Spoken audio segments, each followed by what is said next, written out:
इस मुल्क में जिसको आपके आबा अजदाद ने बसाया था, जिस मुल्क की बुनियाद आपके आबा अजदाद ने रखी थी, इस मुल्क में दिल्ली से हुकूमत का चलन पहले कभी नहीं था।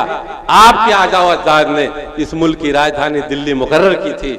इस मुल्क की सरहदें इस तरह नहीं थी जिस तरह आज है। इस मुल्क की सरहदें आपके आबा अजदाद ने अपनी तलवारों की नोक से खींची थी, जो काबुल कजाकिस्तान से लेकर बर्मा तक फैली हुई थी। इतने बड़े मुल्क को आजाद करा के अंग्रेजों से आपके उलमाओं ने दिया है। और जब ये मुल्क आजाद हो गया तो मौलाना अबुल कलाम आजाद ने कहा है, हिंदुस्तान के मुसलमानों, तुमको अपनी सियासी जमात बनाने की जरूरत नहीं है, तुमको अपनी सियासी पार्टी बनाने की जरूरत नहीं है। ये कांग्रेस के लोग तुम्हारे साथ हक और इंसाफ का मामला करेंगे। हमने आपने मौलाना अबुल कलाम आजाद की बात को लब्बैक कहा और एक्टिव सियासत में सत्ता अपने हाथ में रखने की बात से तौबा कर लिया। उसका नतीजा क्या हुआ? 50 साल के दौर इख्तियार में, कांग्रेस के दौर इख्तियार में मलियाना, भागलपुर, अलीगढ़, मुरादाबाद, मेरठ, भिवंडी, तमाम दंगों के साथ बाबरी मस्जिद की शहादत पे मुसलमानों का सब्र जवाब दे गया। मुसलमानों ने कांग्रेस का साथ छोड़ दिया। लेकिन उस दिन भी लोगों ने यह इरादा नहीं किया कि हुकूमत हमको भी करनी चाहिए, इरादा नहीं किया। बाबरी मस्जिद की खड़हर पर खड़ा होकर एक दूध बेचने वाला अपना डिब्बा फेंक कर आवाज देता है कि मुसलमानों, मैं पहलवान हूं, मेरे साथ आओ, मुझको वोट दो, मुझको ताकत दो, हम आपके साथ इंसाफ का मामला करेंगे। चूंकि मुसलमानों के दिमाग में इस बात का कोई गहम गुमान भी नहीं था कि हमको भी हुकूमत करनी चाहिए, लिहाजा जो भी आ रहा उसको उन्होंने मौका दिया। समाजवादी पार्टी मुसलमानों की ओर से 4 मरतबा सत्ता में रही, 3 मरतबा बाप और 1 मरतबा बेटा, 4 आने की हिस्सेदारी 12 आने के मुसलमानों के वोट के साथ। लेकिन उस हुकूमत के बाद भी इंसाफ नहीं हुआ मुसलमानों के साथ।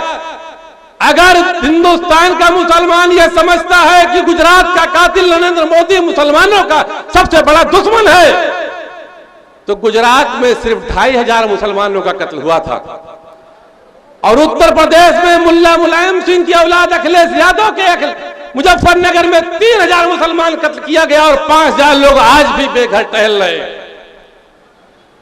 मुजफ्फरनगर दंगे के बाद मुसलमानों का सब जवाब देने लगा। आज जो लोग सत्ता में हैं, इनसे मुसलमानों को ही अकेले दिक्कत नहीं है। ये जो दलित लोग हैं ये भी पीड़ित है, बैकवर्ड लोग हैं ये भी पीड़ित हैं। सबको तो छोड़ दीजिए, हिंदुस्तान में बसने वाला आला तालीम याफ्ता कहा जाने वाला सबसे अगड़ी जात ब्राह्मण इस समय खतरे में है इस हुकूमत से। इसलिए साथियों, हमारी आपकी जिम्मेदारी है, बहैसियत मुसलमान भी हमारी आपकी कुछ जिम्मेदारियां होती हैं। मुसलमान जिस खित्ते में बसता है उसकी दीनी जिम्मेदारी है कि उस इलाके में इंसाफ कायम करे। आज हुकूमत में जो लोग बैठे हैं या आज के पहले जो लोग हुकूमत में थे, जुल्म के खिलाफ बोलने की हैसियत में नहीं है। क्यों? पिछली सरकार अखिलेश यादव की थी, उत्तर प्रदेश में लगभग 350 यादवों का सियासी कत्ल हुआ और उस मुद्दे पर बोलने की हैसियत में अखिलेश यादव और उनके वालिद साहब नहीं है। क्यों?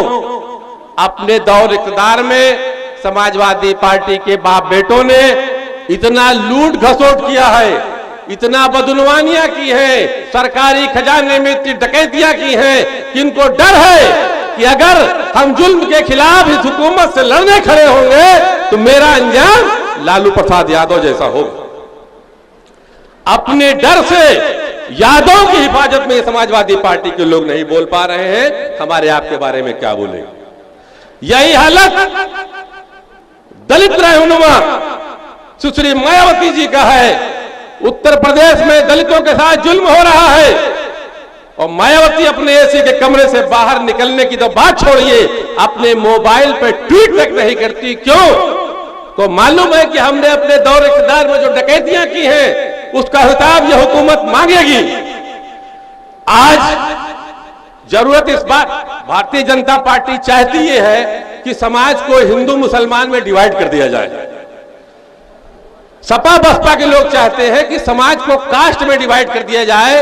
एक वेलफेयर स्टेट के लिए जो सबसे बड़ी जरूरत है कि सब लोगों के साथ इंसाफ हो, उसकी बात न कांग्रेस के लोग कर रहे हैं, न समाजवादी पार्टी के लोग कर रहे हैं, न बसपा के लोग कर रहे हैं, न भारतीय जनता पार्टी करने की हैसियत में है। तो साथ मुसलमानों, आपकी जिम्मेदारी बढ़ जाती है, क्योंकि आप इस मुल्क के वारिस हो। इसलिए इंसाफ को कायम करो। और इंसाफ हिंदुस्तान में वाहिद एक सियासी रहनुमा है जो हक और इंसाफ की लड़ाई लड़ रहा है, चाहे दलितों के साथ जुल्म हो रहा हो, चाहे बैकवर्डों के साथ जुल्म हो रहा हो, चाहे किसानों के साथ जुल्म हो रहा हो, चाहे छात्रों के साथ जुल्म हो रहा हो। पार्लियामेंट में बावजूद कि कांग्रेस वो विपक्ष पार्टी है, आज अगर पार्लियामेंट में कोई बोल रहा है तो आपका सियासी रहनुमा जनाब अलहज बरिस्टर असदुद्दीन ओवैसी साहब बोल रहे हैं, और सिर्फ बरिस्टर असदुद्दीन ओवैसी साहब बोल रहे हैं, कोई दूसरा नहीं बोल रहा। आज लड़ाई हिंदू मुसलमान की, ऊंच नीच की, जात पात की नहीं होनी चाहिए। लड़ाई सिर्फ हक और इंसाफ की होनी चाहिए। सियासी जो लड़ाई चल रही है, जिस सियासत को की धार को लोग हिंदू मुसलमान करना चाहते हैं, उसको इंसाफ पसंदी और बेईमानों करके दो पाले में बांटिए। इंसाफ कौन लोग कर रहे हैं और इंसाफ की लड़ाई कौन लोग करना चाहते हैं, उनके लोगों को मजबूत करने की जरूरत है।